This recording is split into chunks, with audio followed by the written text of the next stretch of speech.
Hello, I'm Neil Carey, and I'm the Chair of Trustees for Autism Bucks. We're a small charity that supports autistic adults in Buckinghamshire. To help us raise awareness and build understanding about autism, we're interviewing a number of our members about their personal experience of living life on the spectrum. And today I'm delighted to be joined by Tommy. Tommy, thank you very much for agreeing to do this. Thank you for having me, Neil. It's a real joy to be here and talk about my life of autism. I appreciate that. Thank you. Tommy, if you're okay, I'll go straight into the first question. Tommy, how did you Fine. find out you were autistic? It happened completely by chance back in 2017. I was seeing a mental health counsellor named Sharon at Amersham Rectory Surgery through Healthy Minds Bucks. I had been dealing with mental health and struggling for years. And during one of our sessions, she just came out with it. Tommy, do you know you have autism? I have assessed you. I was not there for an autism assessment. It was just meant to be a normal mental health chat.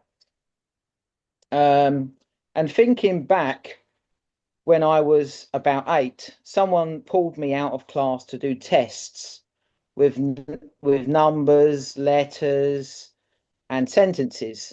Not long after, I was moved from my mainstream school at Islip Manor School to Castle Bar School, which was a special school. That was the first hint that I might be different, though I had no idea what autism even was back then. Later, my parents were told I had Asperger's syndrome, but they did not really know what to do with that information. They assumed I just needed a bit of extra help. If they had investigated it more, they might have understood my diagnosis better and known how to support me. So I grew up struggling a lot without really knowing why social situations, money, communication, they were all tough. Even when I worked with my brothers cleaning windows, I would ask them what to say to customers because I could not read social cues. And in the end, it was that unexpected conversation with Sharon in 2017 that finally gave me the answer. Right. So, how did you feel when you got your diagnosis? Honestly, I felt relieved, like a massive weight had been lifted. For years, I had been made to feel like I was stupid, and sorry to say, especially by my dad. Suddenly, I had an explanation. I was not stupid at all. I had autism. That realization explains so much. There are challenges like struggling in social situations, dealing with sensory overload, and going through meltdowns. And I spent my whole childhood and teens not understanding why these things were happening. I did not find out until my mid to late 30s, which felt like a long time to be left in the dark. But there are also positives. I have an incredible memory for dates and numbers and specific events. My barber once called it a superpower, and my partner is always amazed at how I can recall tiny details from years ago. So yes, autism has made life harder in many ways, but getting the diagnosis helped me understand myself and gave me a sense of validation. Wow. So Tommy, how does autism affect your work? Well, for me, the biggest challenge is the social side of work. When I worked with my brothers cleaning windows, talking to customers was hard. I did not know what to say or how to say it or how to read their reactions. Handling money was tricky too. It was a mix of autism, dyslexia, and learning difficulties. Now I am a gardener, and while I am confident in the practical side of my work, explaining things to new clients or understanding exactly what they mean can still be tough. Processing information and expressing myself clearly is something I'm always working on. So overall, autism makes the social and communication side of my work more challenging, even though I'm confident in the practical side of what I do. That's really interesting, Tommy. A lot of people talk about reasonable adjustments. What reasonable adjustments have you made in your workplace? Well, because I'm self-employed, I do not have formal workplace adjustments like you would get in a big company. What I do is tell customers I have autism, especially since my diagnosis in 2017, and explain I might find communication tricky. Some people are understanding, others not so much. I have also made a few changes for myself. I wear blue blocker glasses to reduce light sensitivity. I use my phone's accessibility features to have text read aloud. A neuropsychologist introduced me to Google Lens, which reads printed materials aloud.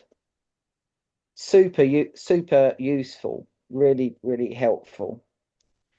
Over a year ago, I joined Autism Bucks, which has been a notable change. The trips and events help me learn, connect, and feel part of a community where everyone understands the same challenges. The people there have been very supportive of me. Uh, Tommy, I'd like to say how much we love having you there as well, and how great it is for us. But Tommy, how does autism affect your social life? Well, Neil, I have had I have never had much of a social life. As a teenager, I had a few friends, but most drifted away.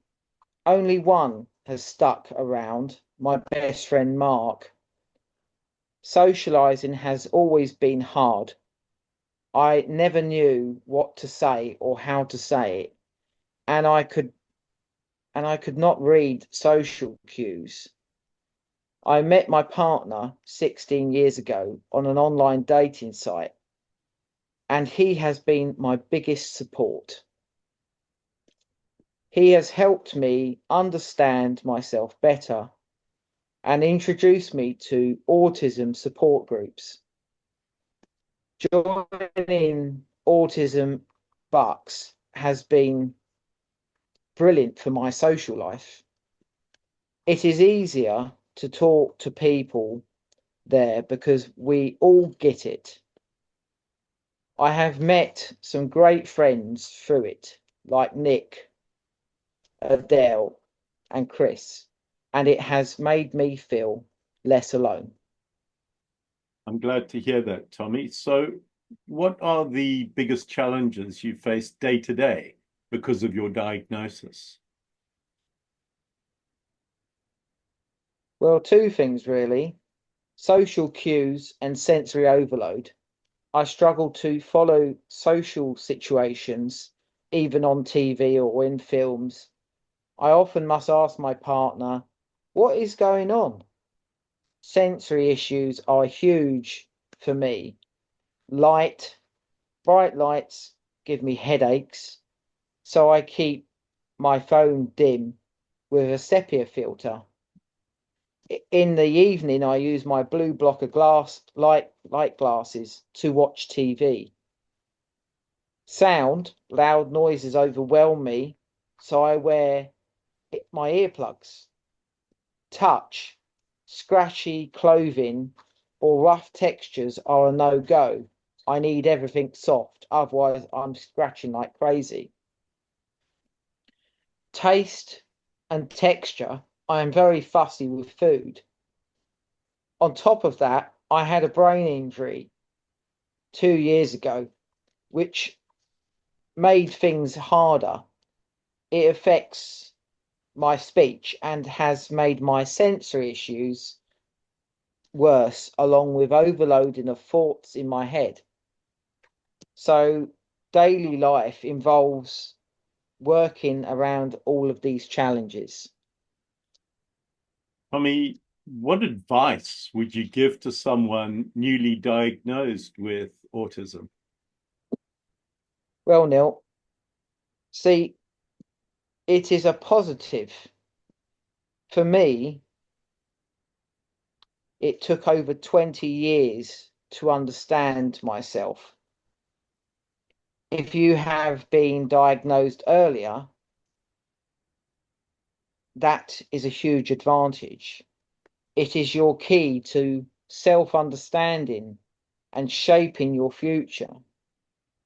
Autism is part of who you are. You cannot change the challenges autism brings, but you can learn to manage them and embrace the strengths like deep focus and strong memory. I love history, planes, trains, and automobiles, pardon the pun, along with plants. I can remember details like plant Latin names, dates, and numbers. My mum often says, how do you remember that? That's autism, a sharp memory and an intense focus. So do not treat your diagnosis as a setback. It's a new beginning. Learn, connect, and celebrate your strengths. You are not alone and you have so much to offer. Enjoy your journey. You're autistic, and that's something to be proud of. Signing off, Tommy. Tommy, those are inspiring words to end on. Thank you so much for using your own life experience to help raise awareness of autism. I know how difficult this has been for you, and Tommy, I salute your courage. Thank you again. Thank you for having me, Neil. Cheers. Bye.